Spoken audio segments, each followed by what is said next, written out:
Hayden might be here in a minute, but so could a predator. I can hear Impala going ballistic behind us. Perhaps there's a leopard there at Gallagher Pan. Welcome to the Fireside Chat, everybody. A 15-minute Fireside Chat we're going to be having, and we're going to be chatting ostensibly about the schools program that Hayden and the Taronga Zoo have put together all the way in Australia. And I'm going to attempt deeply not to try and put on an Australian accent when Hayden arrives. I have the habit of trying to emulate people I'm talking to, so I'm going to attempt it, and I'm just going to do a little bit of it now so as to get it out of my system before he arrives here, and I'll make a fool of myself in front of him. That will be all that I'll be doing in Australian this afternoon. For those of you who are in Australia, please forgive the poorness of my Australian accent. Very nice. Okay, what an unbelievable drive we've had today. We weren't going to go out on foot, of course. It was going to be just a nice sort of two drives, one hoping to find lions, one hoping to find leopard. And, well, that did happen, but one of us, of course, was on foot. And I would urge you, any of you who are thinking about coming out to Africa on a safari, if you can include a walking safari, I promise you now you won't regret it. You don't have to be very fit, you don't have to be a great survivor man, you don't have to be a special forces operative. You've just got to be able to put one foot in front of the other for a couple of hours at a time, and you can come on the most unbelievable trips. Because I promise you now, even though we get much better views of these animals in the vehicles, and the vehicles are an extremely important part of what we do, to do a walking safari and see lions on foot like we saw them, to see elephants like that on foot, even though they're a long way away from where we are, I promise you it touches something very deeply within your soul. And it was a profound privilege, especially, like I said to you earlier, to walk with Herbert today. What a great joy that was. Hayden is just behind us now, so I think while he is making his way in, let's go and have a look at the clip that he's made for what he's going to be doing here. Take a look at this. Hi guys, my name's Hayden Turner. The next time I talk to you I'm going to be in Africa, but at the moment I'm right in here at Sydney's Taronga Zoo, where I currently work. I'm heading across to Africa to be a part of this fantastic program called Safari Live. We're going to broadcast live from Africa right into your very classroom. So get your teachers on board, look at all the links on this page and get connected. We're going to come to you, you're going to be getting on the biggest safari vehicle on the planet. I'll see you in Africa.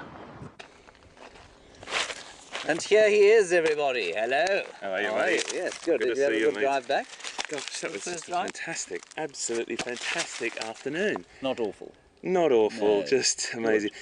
When we first started off, I felt I'd brought the gremlins back with me. Yes, I thought you had as well.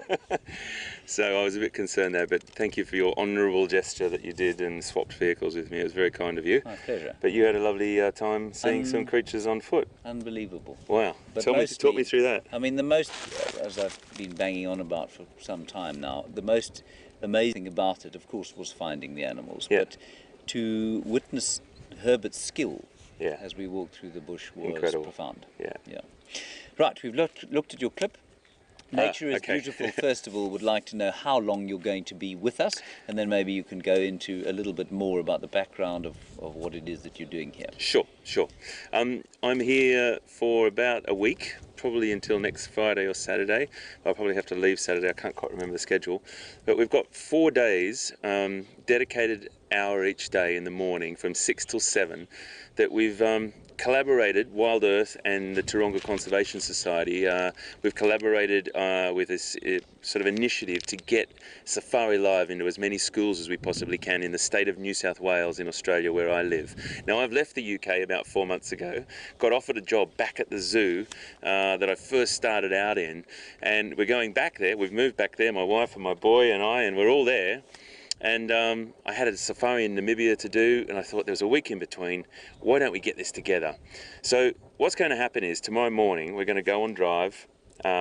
We start at what time is it? 6 o'clock. 6 o'clock. So half an hour earlier than normal, everyone. Yes, right. So we start at 6 o'clock, half an hour earlier than normal. And from 6 till 7, that will be 2 to 3 in the afternoon in Australia. And the kids, nearly 3,000 of them, mate. nearly 3,000 students, and many of them that will never ever get this opportunity to see or experience this. We're going to give these kids an unforgettable, life-changing experience. We may flick the love nature switch in some little kids tomorrow. And we've got about 80 to 100 schools, I think. So Brilliant. Very excited, mate. And anything can happen. No script, as you just saw in the bush here in this incredible country. I'm so lucky to be here. Yeah. It's great to have you here. Now, Aaron in New Zealand, which of course is across the... Was that your Scottish accent? No, yeah, it was a sort of a Scottish accent. Sorry. I told you it would happen, everyone. I warned you, and it has happened. Aaron in New Zealand, I think you're somewhere around Wellington, if I'm not mistaken, but I might be wrong. Anyway, you're interested in... Sorry, I can't stop myself here. You want to know what the best thing about being back is from Hayden. The best thing about being back, Aaron, is this team. I have to tell you, working with these guys is an absolute experience. James will probably laugh about that experience in itself, because it is like coming back to a family. It couldn't happen without every individual in this team. But that combined, equally as important, this habitat in this particular place, Djuma, Arathusa, Cheetah Plains, and the surrounding areas that we are allowed to traverse is just such a special part of the world.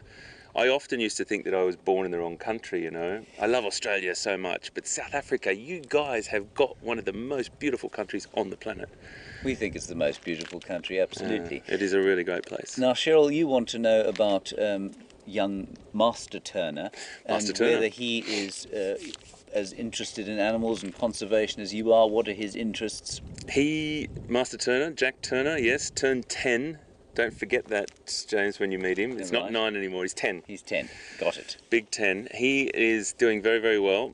He's slotted into school and sport very well in Australia. He is interested in animals. He's got a very, very caring soul about animals. I wouldn't say he's obsessed like his dad, which is great. You've got to let kids just be, and whatever comes out naturally for them. He's a typical little boy, Pokemon Go and everything else that goes with a little 10-year-old boy and kids. But you know, when I do get him into the wild, and I do get him into places that have very, very special components to it, whether it's an experience or whether it's the wildlife, he does really get connected. Okay. And that is great. That's a great feeling for me, that's right. For sure. And then it's not only, I mean, there's a very special anniversary for your zoo. 100%, James. And what is that? Well, look, Taronga Zoo back in Sydney has been around for 100 years this October, so it's our centenary year, and it's a very, very important time for us. When I left the zoo, I worked there from about 89 to 98, and then I came to Africa, and then a beautiful woman walked into my world, and I chased her around the world, and we ended up in the UK. But we've gone back to Australia now, back to that same zoo. And when I left that zoo, it was still a great zoo. It did incredible education, incredible conservation work, and of course a recreational facility for people to go and enjoy. But it's gone to the next level now, mate. It is absolutely incredible, the amount of... It's an international brand that we are doing incredible things in the wild. And the theme, or the slogan, for want of a better term, for our zoos, 2 of them, one in Sydney and one in Dubbo, our Western Plains Zoo, which is an open plains zoo, is called For the Wild. Yeah. And we are a behaviour change organisation that manages a zoo now. I think that's a managed... I think just say that again. We are a behaviour change... Sorry, let's try that again, just for me this time. Yes? A behaviour change organisation that manages a zoo. Now that's a pretty crucial thing, because I mean, imagine there are viewers sitting there now thinking zoo is a terrible thing. And I know that I have pontificated about, I think especially in South Africa, the importance of zoos, because we have hundreds, if not millions, of kids who will never come into the wild. And quite apart from the education, there's also a whole lot of research that goes on. There's a massive amount. It's a behaviour change organisation. So when a person... Well, you're exactly right, James. Everything you just said was absolutely perfect when it comes to what we try and do. If you can get those little people, or adults alike, it's never too late to have that behaviour change. They come through the doors, and if they walk out and change one behaviour in their life to improve a habitat, a climate change, or whatever it may be, we've done our job. and they are facilities to do exactly that. But Safari Live is also another angle for us to bring into the zoo and our education, and I've just been so excited about this. It's going to be a great 4 days, folks. Good. Now we have a question from Gracie in Ohio. Gracie has two favourite animals. Her first one is a hippopotamus. Unfortunately, they've been a little short on the ground. Sorry about that, Gracie. Hopefully the rains will bring them back. And also elephants. And she would like very much to know what your favourite is. Okay, is this our Gracie? This is our Gracie. Gracie, how are you? So good to hear you. That's fantastic. Gracie, my favourite animals? It's a hard question, but I know... Let's split it. Can we split it into African animals and then maybe an Australian one? We could go all around the globe there. Giraffes are one of my favourite animals on the planet. There's no doubt about that. Giraffes are... I love. I've worked with them a lot. I've hand-reared a giraffe in a zoo. I was the daddy of a giraffe. I used to have to hold up a milk bottle for this giraffe to drink 15 litres, or how many is that? That's about... That's 3 gallons. 3 gallons of 4 gallons of milk a day. He was on at one point, and he was growing at a rate of knots. So giraffe are very important to me. Rhinoceros are very important to me. Elephant. Chimps and gorillas as well. But then I also love some smaller things too. I'm really, really into insects and small things like you are. We've had some fine times in the tent when we were up here on Big Cat Week, and just tiny little things like those stingless bees that had the little nest in the back of the giraffe skull. So Gracie, in a nutshell, everything but giraffes, rhinos, elephants, leopards, lions, cheetah, wild dog. I'll stop there. Great to hear from you. Thank you, Gracie. We'll stop him there. Now, Jeffrey, you say you agree that zoos are the most important, or play an incredibly important educational role, but you want to know if Taronga A has leopards, because obviously leopards are very dear to the people here. How do they adapt? We don't have leopards, but you're exactly right. Zoos do play a very, very important role in conservation, and more so today than ever. So fantastic for highlighting that for us. We don't have leopards. It's just a species that we haven't got. I think some zoos have a tendency, or some of the better zoos in the world have a tendency to have species that occur in their region. You have a better impact sometimes if you're focusing on species that are actually adapted to the climate they're living in.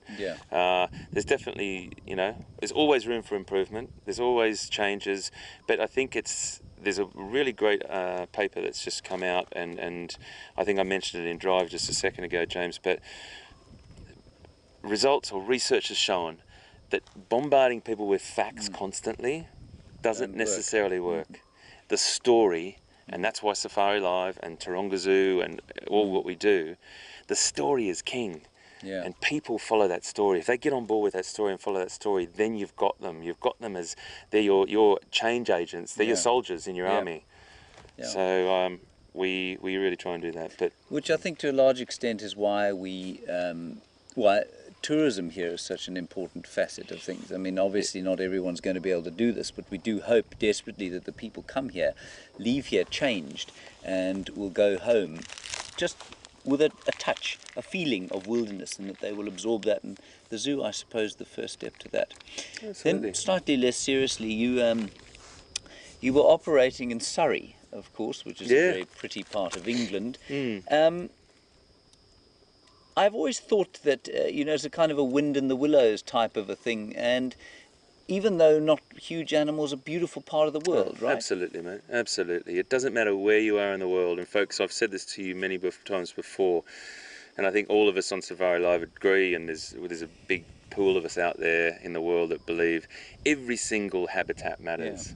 We get bombarded with really beautiful, big, gorgeous megafauna all the time on documentaries, but we've seen some of the most incredible things on Safari Live that you've been lying down on the ground, like waxing lyrically about some caterpillar, and Brent Leo Smith, Stefan, and everyone has just had such an incredible sort of understanding of the small stuff as well. And I think when we share that, like Surrey didn't have a lot of big mammals, but had unbelievable beauty, butterflies, invertebrates, flowers, birds, and small mammals. You have to get kids excited about that as well, because it all matters.